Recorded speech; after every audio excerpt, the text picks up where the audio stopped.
Every so often a story comes along that reminds us just how much one person can shape the world we experience every single day.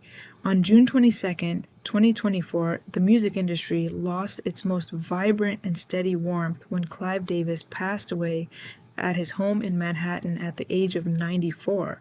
He was a man often described as having supernatural talent spotting abilities, a figure who didn't just sign artists but nurtured their souls. Those who worked alongside him often remembered that for Clive, it was never just about the business. Barry Manilow once shared that they worked, argued, and celebrated together for 50 years, noting with a grounded presence that to Clive, it was always about family. Behind the titan of industry was a man who truly listened. He leaves behind a legacy of unforgettable melodies that have become the very soundtrack of our lives.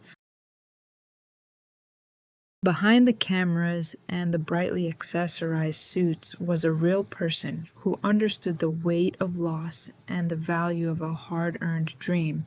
Born in Brooklyn's Crown Heights, Clive was named after the suave movie star Clive Brook, a name he joked was quite rare in his neighborhood.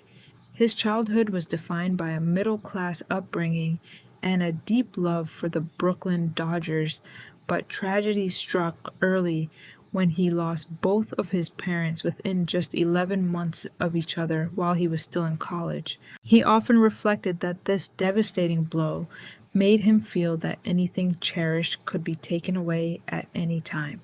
It was this realization that fueled his unending work ethic. He didn't start with a passion for music. He was a garden variety striver who used scholarships to find his way through New York University and Harvard Law. Sometimes a story comes up that reminds us how a single lucky break like a law firm assignment can lead someone to their true calling. In 1967, Clive attended the Monterey Pop Festival, an event he would later call the creative turning point of his life. It was there, sitting on the grass, that he was dazzled by a young singer named Janis Joplin. Despite having no formal musical background, he discovered a natural gift for hearing potential that others missed. He went on to propel Columbia Records into the rock era, signing legends like Santana, Bruce Springsteen, and Aerosmith.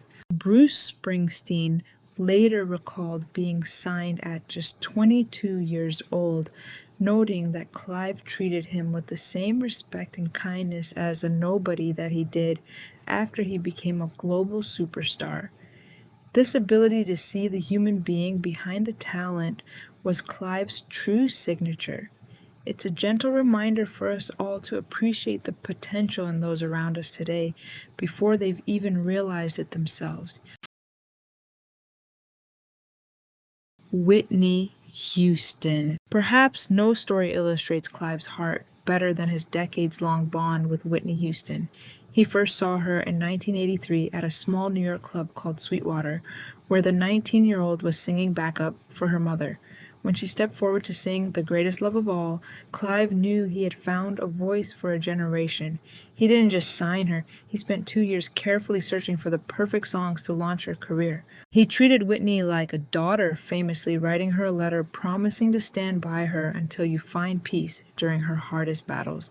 Those who saw them together often remember a relationship built on unwavering loyalty.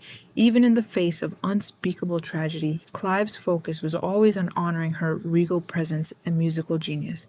It is a poignant reminder that love and mentorship can help us navigate even the most difficult storms. Clive's life was not without its shadows, but he was the ultimate example of a friendly provocateur who knew how to reinvent himself.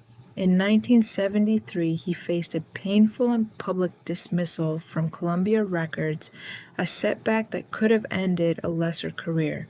Yet he used that adversity to found Arista Records, proving his golden ears were no fluke by immediately finding a #1 hit in Barry Manilow's Mandy. He later defined resilience as the ability to come back from adversity, a theme he found beautiful in songs like I Will Survive.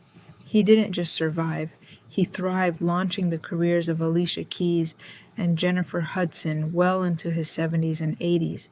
He taught us that openness in all areas of life is the key to happiness, a philosophy he lived by when he shared his own personal truth about his bisexuality at the age of 80.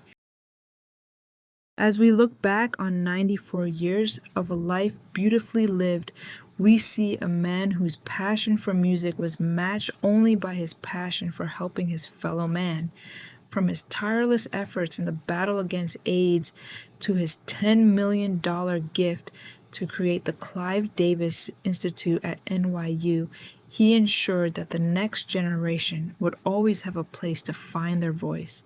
He was a living landmark who never lost his childlike enthusiasm for a great melody. Clive Davis leaves behind a world that sounds a little sweeter, a little bolder, and a lot more soulful because he was in it. His legacy continues to live on in every frame of the films he produced and in every note of the songs he helped bring to the world. We're not going to dwell on the loss today, but rather celebrate the gift of a man who showed us that with enough hard work and a little bit of magic, anyone can find their own 3.5 minutes of magic. Tributes to Clive Davis.